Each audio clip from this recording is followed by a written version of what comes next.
Shalom. Ya, selamat datang kembali di dalam The Connections dan kita sedang ada di dalam seri Steps Toward Spiritual Stability. Langkah-langkah menuju kestabilan rohani. Dan kita sudah belajar dari Filipi pasal yang keempat ayat 1 sampai dengan ayatnya yang kelima kemarin tentang bagaimana kita mesti hidup di dalam keharmonisan, keselarasan, sehati sepikir. Dan kemudian kita belajar bagaimana untuk menjadi penuh dengan sukacita, merendahkan hati kita, dan kemudian kita juga percaya bahwa Allah menyertai kita dalam damai sejahtera.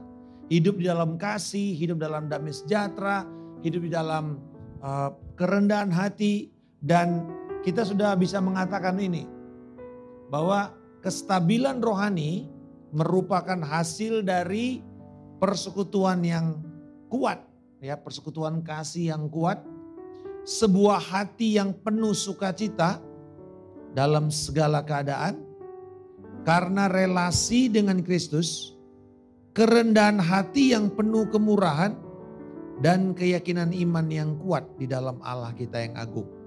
Jadi kita sudah belajar dari seri pertama dan kedua di mana kita sudah mendapatkan kesimpulan ini. Jadi kita kuat di dalam persekutuan kasih satu sama lain, hati yang penuh sukacita, terus kemudian kerendahan hati dan keyakinan iman. Dan hari ini kita akan melihat kepada kestabilan rohani. Nah, saudara-saudara, saya mulai dengan pernyataan ini bahwa kestabilan rohani merupakan atau membutuhkan reaksi terhadap masalah. Dan dengan doa yang penuh syukur akan menghasilkan damai sejahtera. Jadi kestabilan rohani itu membutuhkan suatu reaksi terhadap masalah yang ada.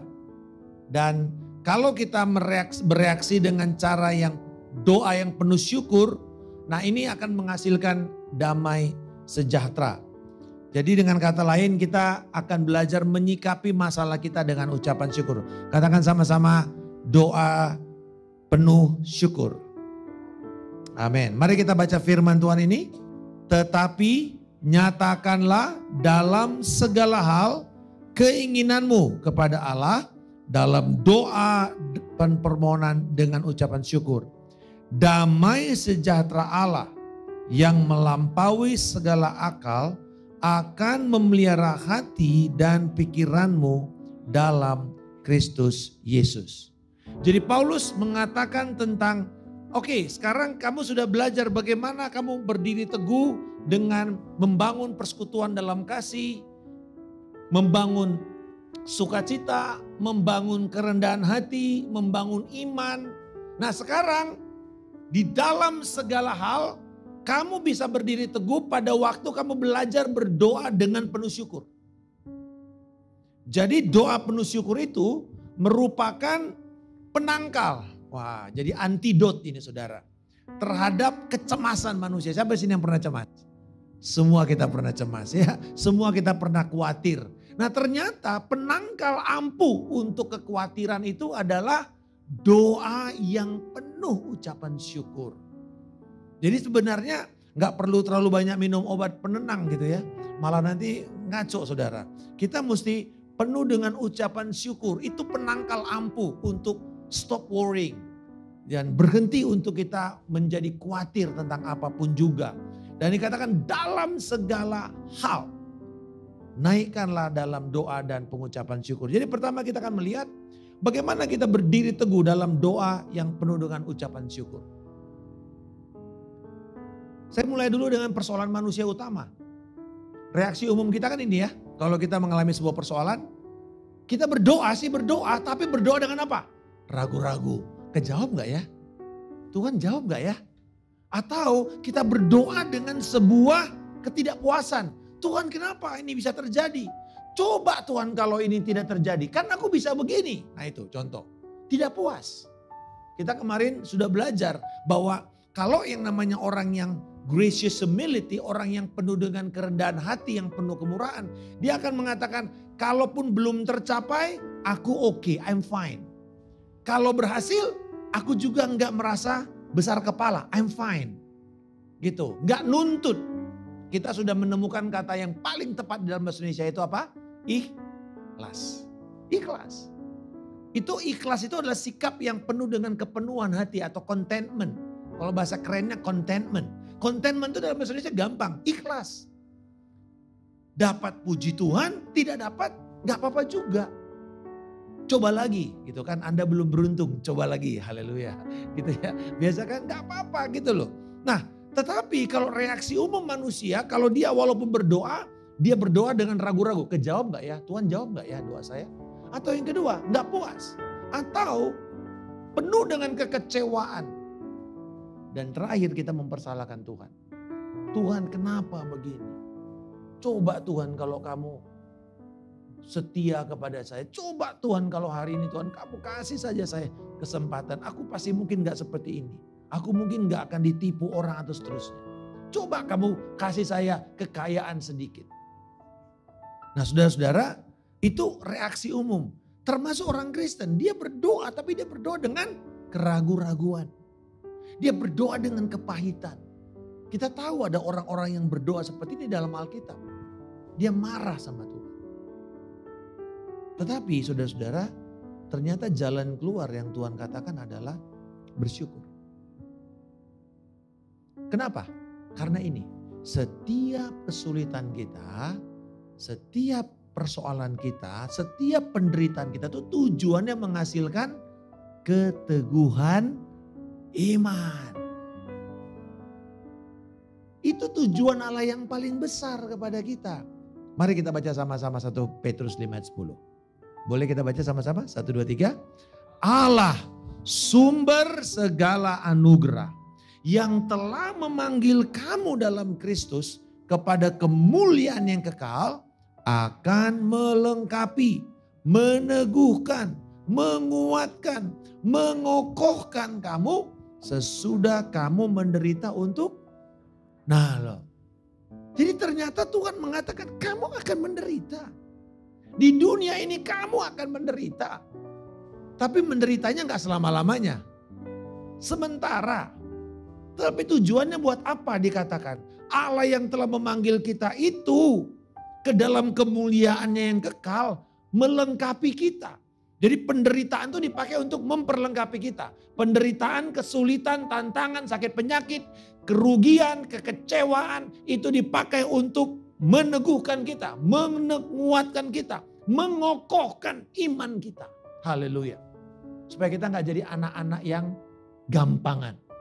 Anak haram. Anak haram itu apa sih? Bukan anak di luar nikah, bukan. Anak haram itu artinya anak yang tidak punya perjanjian dengan orang tuanya. Anak yang gampang bisa dibuang kapan saja. Dan Alkitab mengatakan kita bukan anak-anak gampangan. Kita lahir dari darah Kristus yang menebus dan membeli kita. Amin saudara. Dan itu cukup untuk Allah mengatakan semua persoalan kamu tujuannya untuk menguatkan kamu. Meneguhkan iman kamu. Bukan bikin kamu jadi anak gampangan. Bukan bikin kamu nanti sebentar persoalan ada langsung tinggalkan Yesus. Enggak. Bapak Ibu ini persoalan penginjilan sekarang. Hanya cukup terima Yesus. Enggak pernah dikasih tahu harga dari ngikut Yesus itu seperti apa. Ayo maju saja, angkat tanganmu saja. Ayo doa dan terima Yesus. Lalu kemudian puji Tuhan hari ini banyak jiwa-jiwa diselamatkan. Tapi gak pernah diberitakan bahwa ikut Yesus itu adalah sangkal diri, pikul salib, dan kemudian untuk berkorban. Gak pernah. Udah jarang kita mendengar berita ini. Hanya untuk sekedar, oh keren hari ini ada jiwa yang bertobat. Ayo cuma cukup angkat tangan dan accept Christ. Menerima Yesus. Tapi gak pernah diberitakan bahwa di dalam mengikuti Yesus kamu akan mengalami penderitaan. Tapi tujuannya supaya kamu kuat. Tujuannya supaya kamu matang, dewasa. Bapak Ibu, di Filipi pasal yang keempat ayat 6b. Tetapi nyatakanlah dalam segala hal kepada Allah dalam doa dan permohonan dengan ucapan syukur. Dalam segala hal. Katakan dalam segala hal. Kalau kita dalam segala hal, berarti ada nggak yang terluput? dalam hal baik maupun hal yang buruk atau yang tidak baik. Hal yang kita lagi senang maupun yang tidak kita senangi. Nah, pada waktu kita memanjatkan doa, seperti apa sih sebenarnya bentuk doa ucapan syukur itu? Bentuk doa ucapan syukur adalah waktu kita memanjatkan doa itu, kita lakukan dengan ucapan syukur atas apa? Satu, tujuan Allah dalam hidup kita. Tuhan, aku bersyukur untuk panggilan-Mu. Tuhan, aku bersyukur bahwa tujuan persoalan ini membuat aku semakin matang. Gitu loh, kita berdoa begitu. Itu namanya bersyukur atas persoalan. Bukan begini ya, Tuhan, aku bersyukur aku dirampok. Bukan. Saudara, itu Tuhan tidak pernah membuat saudara menjadi rusak. Tetapi Tuhan, aku bersyukur kalau aku melewati ini. Ada tujuan Allah dalam hidup saya. Amin. Bersyukur untuk tujuan Allah itu. Bersyukur untuk apa? Penyediaan. Tuhan, di tengah-tengah kesulitan ini Tuhan, aku bersyukur bahwa Tuhan pasti akan perlihatkan penyediaannya. Pertolongannya.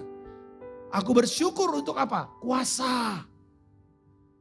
Bahwa kita tidak dibiarkan saja keleleran, lemah, tak berdaya pada waktu kita mengalami persoalan. Di dalam 1 Korintus pasal ke-10 dikatakan bahwa Allah tidak mencobai kamu melampaui kekuatanmu. Tetapi pada waktu kamu dicobai, Allah memberikan apa kepada kita? Jalan keluar dan kekuatan untuk menanggungnya. Kekuatan untuk melewatinya. Tidak pernah kalau Tuhan izinkan kita masuk dalam satu situasi persoalan, lalu kita dibiarkan kalah di situ. Babak belur. Gak ada. Tidak ada yang namanya babak belur sebenarnya. Tetapi yang ada adalah Tuhan memberikan kita kuasa dan janjinya. Kita bersyukur untuk karya yang menyempurnakan iman kita. Kita bersyukur untuk pengharapan akan kemuliaan yang Tuhan janjikan. Wow, ini loh berdoa bersyukur tuh begitu. Jadi berdoanya itu sebenarnya akhirnya bukanlah berdoa seperti orang yang kelemer-kelemer gitu loh. Aduh Tuhan, aku bersyukur Tuhan ya atas persoalan. Enggak, tapi bersyukur dengan sebuah kemenangan. Kuasa kebangkitan itu berlaku kepada kita. Walaupun kita belum bangkit. Siapa yang sudah bangkit di sini? Kalau saudara sudah bangkit berarti saudara pernah mati kan? Berarti kita belum mengalami kebangkitan kan? Tetapi kuasa kebangkitan berlaku gak kepada kita? Nah itu saudara, itu hebatnya. Itu hebatnya kebangkitan Kristus itu saudara. Ternyata kuasa itu berlaku kepada kita sekalipun kita belum bangkit. Kan nanti waktu kita mati lalu kemudian sangkakala, lalu kita dibangkitkan. Kalau kita di dalam Tuhan ya sangkakala orang yang mati di dalam Tuhan akan lebih dahulu dibangkitkan. Jadi saudara-saudara bayangkan kuasa pengharapan kemuliaan itu sudah ada sekarang ini. Itu sebabnya berlaku suatu istilah apa? Already but not yet. Sudah terjadi tapi belum mencapai kulminasinya. Belum mencapai titik kepenuhan kesempurnaannya. Berjalan di dalam kuasa kebangkitan. Yes, kita berjalan sekarang ini. Walaupun saya belum bangkit. Karena saya belum mati. Gitu. Kalau kita bersyukur, saya selalu berdoa nih, bersyukur untuk 3 hal ini. Bersyukurlah senantiasa atas pengetahuannya, atas kuasanya, dan atas janji-janjinya. Kita perlu pengetahuan yang dari Tuhan. Untuk kita berdoa kita perlu firman, betul gak? Dasarnya ini loh Bapak Ibu. Makanya berdoa yang dijawab Tuhan itu didasarkan kepada firman Allah. Kita mengatakan saya berdiri dengan iman, saya berdoa dengan iman. Apa dasarnya kamu berdoa dengan iman? Firman, tidak ada yang lain. Pakailah firman itu. Makanya kita perlu pengetahuan Allah dulu. Tuhan, kenapa engkau menaruh saya di dalam keadaan ini? Kita perlu pengetahuan Allah. Kita perlu Allah menyatakan dulu lewat firman-Nya. Yang kedua, Tuhan bagaimana saya harus melewatinya? Kita perlu kuasa Allah. Lalu kemudian yang terakhir, Tuhan apa yang membuat aku akan bertahan dan menang? Maka kita perlu janji-janji Allah. 3 hal ini kita perlukan kalau kita berdoa. Supaya doa saudara efektif. Bukan cuma doa kayak pengemis. Tuhan tolonglah. Kalau kamu bersedia Tuhan. Please Tuhan tolong Tuhan. Aduh. Saya kok dengar doa kayak gitu tuh. Gitu ya. Kamu gak tahu ya Tuhan mati bukan buat kamu kayak gini. Bukan buat orang Kristen yang kayak gini. Orang Kristen yang kelihatannya jadi pengemis. Gak tahu siapa posisinya di depan Bapaknya. Tapi kalau saudara bersyukur bukan berarti saudara jadi sombong. Karena saudara bersyukur untuk 3 hal ini. Tuhan, aku bersyukur Engkau memberikan kepadaku pengetahuan ilahi. Bapak Ibu, kalau kita mau berdoa dan doa kita itu kuat, dasarnya adalah firman. Makanya saudara lihat tadi bagaimana Ibu Vivi mulai berdoa. Dia mulai berdoa dengan mengutip bagaimana Ayub berdoa firman. Karena iman timbul dari pendengaran dan pengenalan akan firman Kristus. Pakai firman ini, pakai bahasa Allah ini sendiri. Yang kedua, berdoalah dengan kuasanya. Tuhan, kuasa kebangkitan Kristus sudah memampukan aku untuk hidup dengan benar. Hidup saleh. Dan yang kemudian janji-janjinya. Janji itu yang membuat kita bertahan Bapak Ibu. Jadi kesimpulan pertama adalah bahwa stabilitas rohani atau stabilitas spiritual terbentuk melalui pengenalan kita yang baik akan Allah. Sehingga kita sanggup bersyukur ketika menghadapi kesulitan atau tantangan apapun. Know your God. Daniel mengatakan umat yang mengenal Allahnya akan tetap kuat dan melakukan perbuatan-perbuatan besar, hebat. Those who know their God shall do mighty and exploit. Wow. Melakukan hal-hal yang besar. Dan saudara tahu ayat itu? Ayat itu dipakai, digenapi kapan? Itu Daniel 11 itu kan orang suka pakai itu ayat ya. Wah, umatnya akan tetap kuat dan melakukan perbuatan besar. Tapi dengar saudara tahu, itu ayat adalah nubuatan tentang bait suci yang dikotori oleh Antipenes pada masa intertestamental. Di mana pada waktu itu penguasa Silalim itu, yaitu orang Yunani, datang melemparkan, mencemari bait suci dengan darah babi. Nah, dengar ya, untuk konteks ini babi haram. Dicemari. Dan bangkitlah pemberontakan yang dipimpin oleh seorang bernama Yudas Makabeus. Lalu dia lawan penguasa ini, dia gerakin bangsa Yahudi, dan kemudian terjadilah pembersihan bait suci. Lalu mereka untuk membuat menorah itu nyala diperlukan minyak yang diurapi. Dan itu gak mudah buatnya, itu minimal buatnya itu 8 hari. Jadi akhirnya tinggal 1 sisa minyak yang ada. Lah berarti ini bisa habis 1 hari kan? Tapi oleh mujizat Allah, minyak ini bertahan 8 hari. Itulah kemudian dikenal dengan perayaan Hanukkah. Kalau di dalam Yohanes ini apa? Hari penyucian bait suci. Yesus kan pernah datang ke dalam ibadah hari penyucian bait suci. Hanukkah.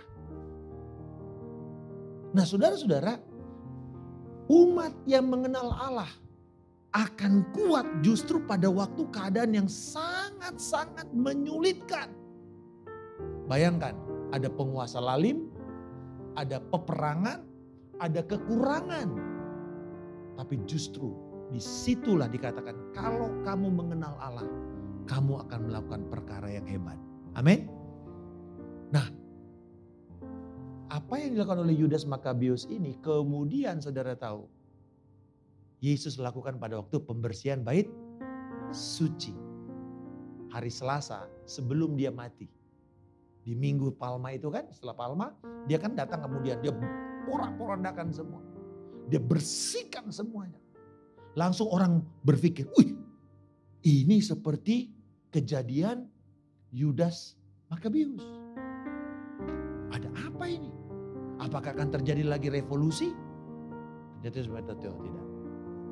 Aku berbicara mengenai rumahku dikuduskan untuk menjadi rumah doa bagi segala bangsa.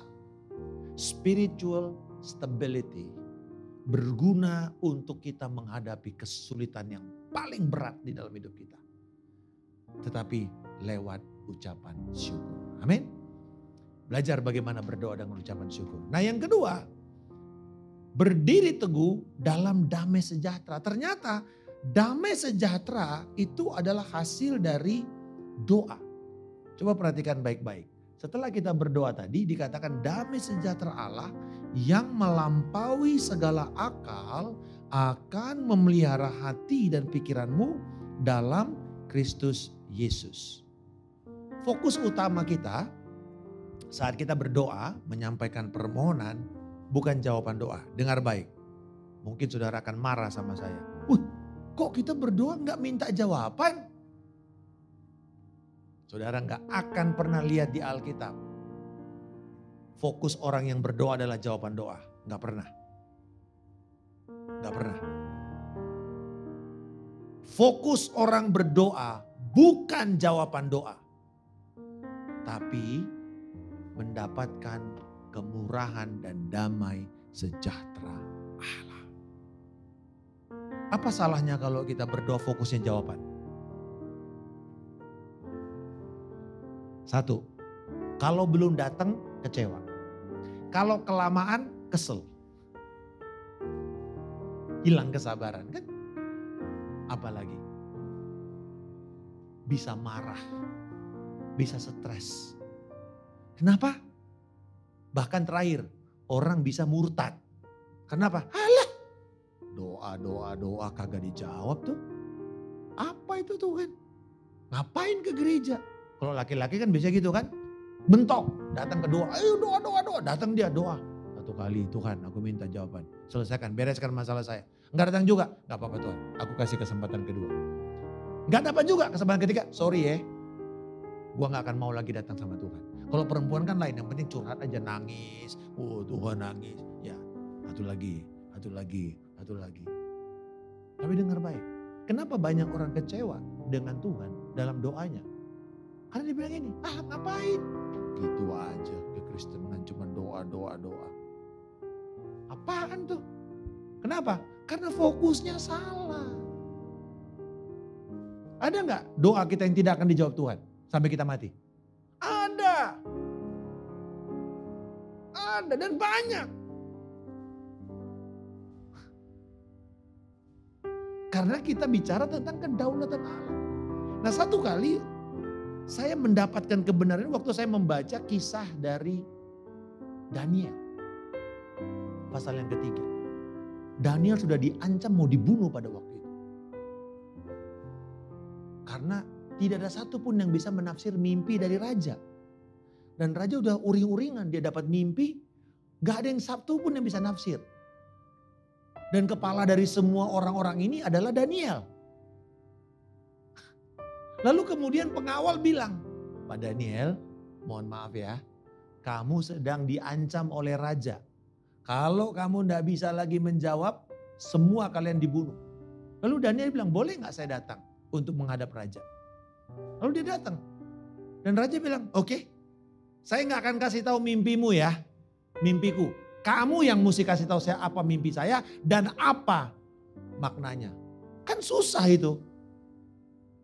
Karena kalau misalnya saya kasih tahu, kamu bisa aja bikin-bikin tuh. Kamu bisa aja buat-buat, oh ini mimpinya artinya ini. Sekarang pertanyaan begini, kalau sungguh kamu tahu, kasih tahu sama saya apa yang saya mimpin. Terus dia bilang gini, baik Tuhan, berikan kami kesempatan.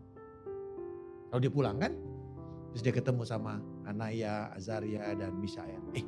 Bro, kita besok-besok nih kalau nggak dijawab nih habis kita nih. Hilang kepala kita nih. Terus kemudian apa? Baca di Alkitab, dia bilang, lalu mereka berdoa. Dan doanya nggak bilang begini, Tuhan berikan jawaban atas mimpinya raja ini apa mimpinya. Enggak. Saudara tahu doanya apa? Doanya begini, Tuhan berikan kepada kami kemurahan-Mu. Aneh kan? Dia nggak minta mimpinya dijawab. Dia bilang berikan kepada kami your grace. Give us peace, oh God. Itu loh kira-kira. Berikan kami damai sejahtera di dalam melewati masalah ini. Sehingga mereka itu sudah sangat yakin. Makanya satu kali ketika di depan api itu, apa mereka bilang sama raja? Kalaupun Allah yang kami sembah itu tidak membebaskan kami dari api ini, kami tidak akan menyembah raja. kami akan tetap menyembah Allah. Kenapa? Karena doa mereka belajar tidak fokus kepada jawaban. Tapi fokus kepada kemurahan Tuhan. Fokus kepada anugerah Allah. Fokus kepada damai sejahtera Allah. Nah, lanjut kisahnya ya Daniel itu. Kalau saudara baca lagi, dibilang begini.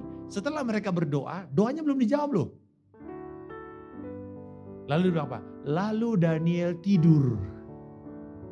Nah, di tengah tidur, Tuhan kasih dia mimpi itu jawabannya apa. Sudah lihat? Ketika kita minta damai sejahtera Allah, ketika kita minta kemurahan Tuhan, ketika kita minta ketenangan dari Tuhan, nanti on the way Tuhan akan jawab. Nah, makanya yang ikut Tuhan tuh ngeri-ngeri sedap, haleluya. Ya. Ngeri-ngeri sedap memang. Ya, kayak kita jalan ada tantangannya. Tetapi ini adalah kebenaran firman. Lalu kita baca sama-sama Yesaya 26 ayat 3. Ini terjemahan dari bahasa aslinya ya. 1, 2, 3. Yang teguh hatinya kau jaga dengan damai sejahtera. Damai sejahtera sebab kepadamulah ia percaya. Nah, kalau di dalam bahasa Ibrani ada 2 kali sebuah kata itu diucapkan. Itu satu penekanan, yang kedua artinya sempurna. Misalnya gini. Anugerah, anugerah. Berarti anugerah itulah anugerah yang sempurna. Ketika dia mengatakan shalom, shalom. Nah ini kan diterjemahkan di dalam bahasa Inggris apa? Perfect peace. Itu diterjemahin dalam bahasa Inggris itu perfect peace. Jadi orang yang teguh hatinya kau jagai dengan damai sejahtera yang sempurna. Sebab apa? Sebab kepadanya lah mereka percaya. Bapak Ibu, yang kita perlu minta di dalam Tuhan itu adalah damai sejahtera. Ini yang kita perlu minta kalau kita berdoa. Damai sejahtera. Bukan langsung minta, Tuhan aku minta jawaban doanya. Tuhan kabulkan doa saya Tuhan. Tidak. Kita boleh meminta kepada Tuhan tapi jangan ngotot untuk jawabannya harus terjadi.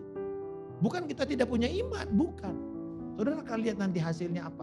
Bagaimana orang yang berdoa dengan benar, Tuhan yang jawab. Supaya kita tahu, we are not God, He is God. Seringkali kan kita ngancam Tuhan kan. Nah, kalau gitu siapa yang Tuhan? Kamu apa saya?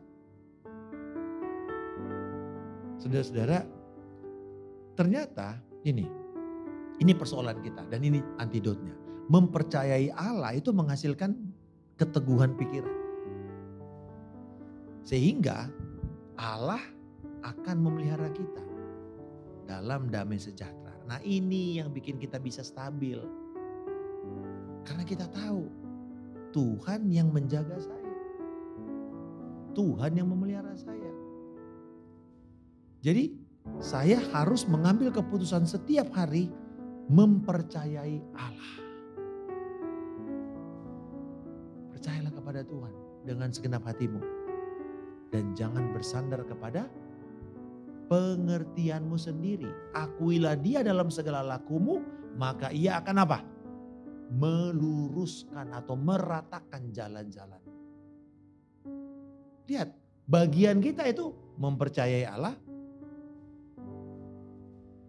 Lalu kemudian mengakui dia, sisanya baru Tuhan akan bekerja. Jadi jangan ngotot gitu, Tuhan harus sekarang. Malah kadang-kadang orang Kristen begini nih jadi gak beda dengan teroris. Tuhan ya, kalau kamu gak jawab doa saya sekarang, Tuhan lihat nih minggu depan Tuhan, gua gak mau lagi ke gereja. Yang rugi siapa? Bukan Tuhan. Lu gak ada juga Tuhan tenang-tenang aja di sorga gak akan bergeming. Yang rugi siapa? Kita yang rugi. Jadi jangan ngancam-ngancam Tuhan. Yang rugi kita kok, bukan dia. Tuhan kalau kamu gak bikin begini, lihat Tuhan ya, gue berhenti kasih persepuluhan. Loh yang rugi kamu kok. Emang Tuhan butuh duit? Kan enggak. Jadi jangan kita jadi teroris-teroris rohani. Yang ngancam-ngancam Tuhan gitu loh kalau doa kita belum dijawab. Tapi mari kita berdiri teguh. Coba perhatikan baik-baik apa kata Yesus. Semuanya itu kukatakan kepadamu. Supaya apa? Supaya kamu beroleh damai sejahtera dalam aku. Dalam dunia kamu menderita penganiayaan. Tetapi kuatkanlah hatimu. Aku telah mengalahkan dunia. Berikan pujian kepada Hale kita. Haleluya. Ini luar biasa Bapak Ibu. Tuhan bilang loh. Aku bilang sama kalian ya. Semuanya itu kukatakan kepadamu. Supaya kamu tenang. Supaya kamu damai. Bapak Ibu, kata damai sejahtera. Irene di dalam bahasa Yunani. Irene. Apa artinya Irene itu? Single minded. Itu arti kata damai sejahtera. Orang yang pikirannya terfokus kepada satu hal. Itu single minded. Itu arti kata Irene. Lawannya apa? Pikiran yang bercabang, double minded. Nah, apa yang dikatakan di dalam Yakobus kalau orang yang double minded? Tidak akan dapat apapun. Kalau kamu double minded, sebentar percaya ini, sebentar gak percaya. Sebentar percaya, sebentar ragu. Itu namanya double minded. Single minded, bayangkan apa Bapak Ibu? Bayangkan laser. Itu, sinar laser itu adalah jutaan cahaya yang dikonsentrasikan kepada satu titik, satu kanal, lalu kemudian dia sanggup untuk apa? Kita bisa lihat kemampuan daripada laser itu. Bisa memotong baja, bisa menghancurkan tembok-tembok besar, bisa menembus, bisa jauh jaraknya untuk membuat terang. Itu laser. Itu yang namanya sebuah jutaan pikiran itu difokus jadi satu, menghasilkan yang namanya damai sejahtera. Dan itu yang Tuhan mengatakan, supaya kamu beroleh damai sejahtera dalam aku. Jadi single minded kita kemana? Ke Kristus. Fokusmu Kristus. Iblis akan buat kita keluar dari fokus ini. Dia akan buat kita keluar dari fokus Kristus. Dan Tuhan mengatakan, ini realita. Dalam dunia ini kamu ngapain? Menderita. Ini susah banget, berat. Takut banget sih kamu nanya baca ayat ini. Emang kalau saudara gak baca itu gak terjadi? Nah ini kadang-kadang orang Kristen takutnya. Ayo baca sama-sama. Gak mau Pak, gak enak itu ayatnya Pak. Hei, lu gak baca juga tetap aja terjadi. Karena ini bicara fakta. Di dunia ini kamu menderita aniaya. Bapak Ibu kan aniaya kita kan bukan cuma aniaya fisik. Ya kan? Ditolak orang juga namanya aniaya kok. Tidak dapat favor, disingkirkan karena mungkin beda agama, beda suku, rasis atau itu juga aniaya kok. Bully juga aniaya, maki-maki juga aniaya.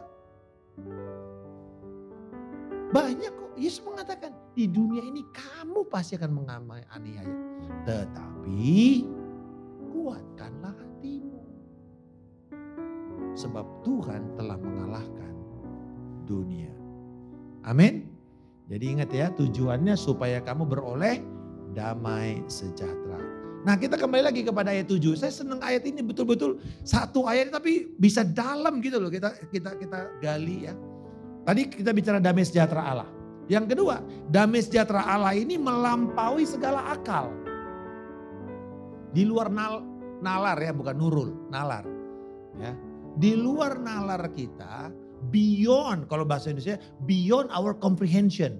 Di luar atau di atas kemampuan kita memahami keadaan. Damai sejahtera Allah. Datang dari Allah, melampaui, ini ciri-ciri damai sejahtera Allah. Melampaui segala akal. Apa tuh tugasnya dia?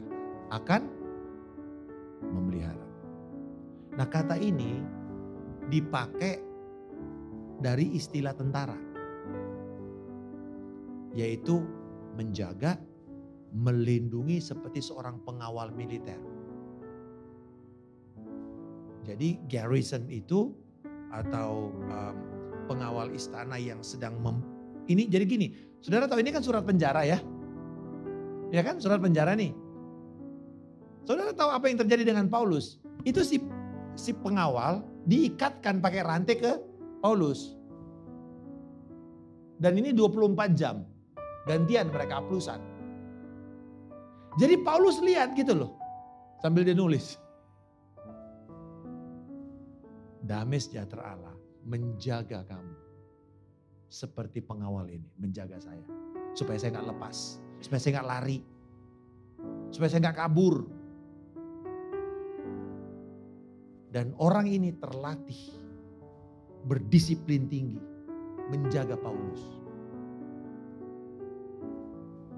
Dan Paulus memakai kata itu. Damai sejahtera Allah. Bukan penjaga manusia. Tapi damai sejahtera Allah. Akan menjaga kamu seperti seorang pengawal militer ini. Menjaga apa saudara? Menjaga apa? Hati. Dan pikiranmu. Dalam Kristus Yesus. Waduh. Ternyata. Damai sejahtera yang lahir dari doa yang penuh ucapan syukur tadi. Yang membuat kita terpelihara dengan baik. Jadi Bapak Ibu, ini bahayanya.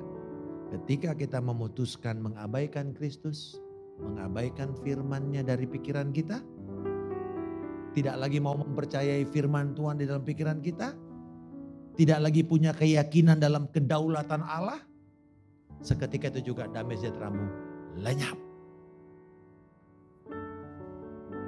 Jadi hari ini saya mau berikan saudara rahasia hidup di dalam kegalauan.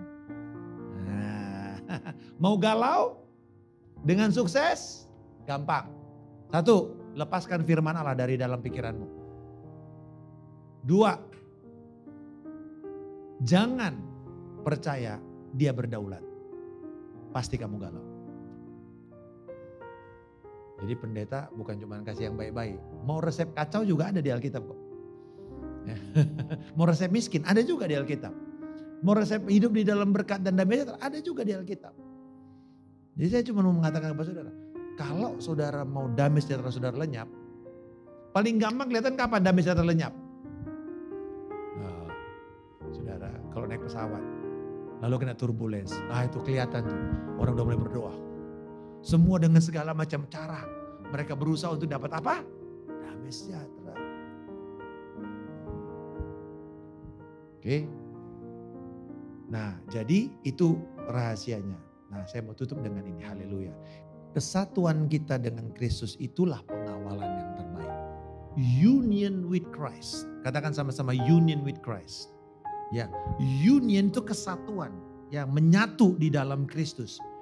Paulus mengatakan di dalam Galatia 2. Hidupku bukan aku lagi tetapi Kristus yang ada di dalam aku. Lalu apa bilang? Hidup yang kuhidupi sekarang ini di dalam daging adalah hidup dengan iman kepada anak Allah. Itu yang namanya union.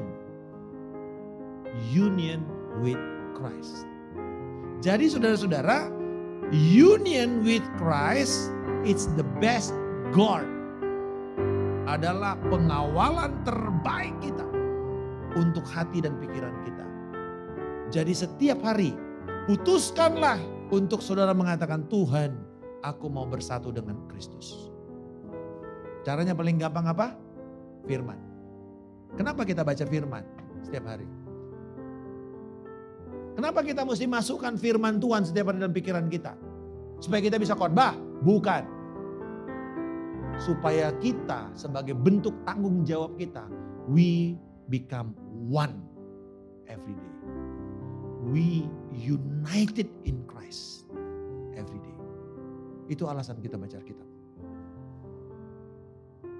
Masukkanlah firman ke dalam pikiran setiap hari. Pak, aku udah tua Pak, susah ngafal ayat. Otak kita tuh kayak otot Bapak Ibu. Makin sering dilatih, makin kuat. Untuk menghindari kepikunan, hafalkan ayat. Hafal ayat. Itu cara menghindari kepikunan. Masukkan firman Tuhan. Karena sering kali nanti Bapak Ibu, Alkitab ini gak ada di dalam tangan kita. Betul? Handphonemu pun gak ada. Lalu apa yang kamu bisa jadikan modal? Nih, Bapak Ibu, jauh sebelum Wycliffe menerjemahkan Alkitab. Saya tutup dengan sejarah, saya suka sejarah gereja. Jauh sebelum Wycliffe terjemahkan Alkitab. Ada kelompok orang yang dilatih oleh para hamba-hamba Tuhan. 150 tahun sebelum reformasi. Ya, mereka ini adalah orang-orang. Karena waktu itu Alkitab ini gak boleh dibaca. Ini hanya ada di biara. Orang biasa gak boleh baca Alkitab. Alkitab tidak diterjemahkan ke dalam bahasa ibu. Yang hanya dibaca, ini jadi Alkitab waktu itu hanya ada dalam 3 terjemahan. Latin yang dipakai oleh gereja, Ibrani dan Yunani. Itu manuskrip asli, itu juga susah. Tidak ada orang bisa dapat itu. Nah, Wycliffe itu adalah penerjemah Alkitab yang menerjemahkan ke dalam bahasa ibu. Misalnya bahasa Inggris atau bahasa Perancis. Nah, jauh sebelum mereka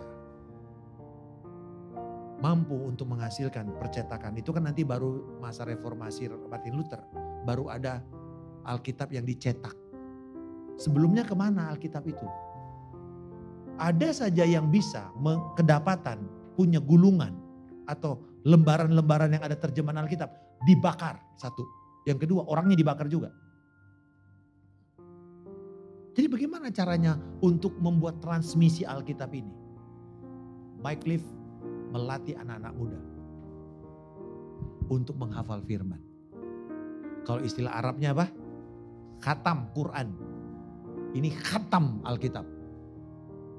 Di memori di sini. Sehingga dia katakan, kertas boleh kebakar. Gulungan boleh kebakar. Kecuali orang itu dibunuh, firman tidak akan binasa.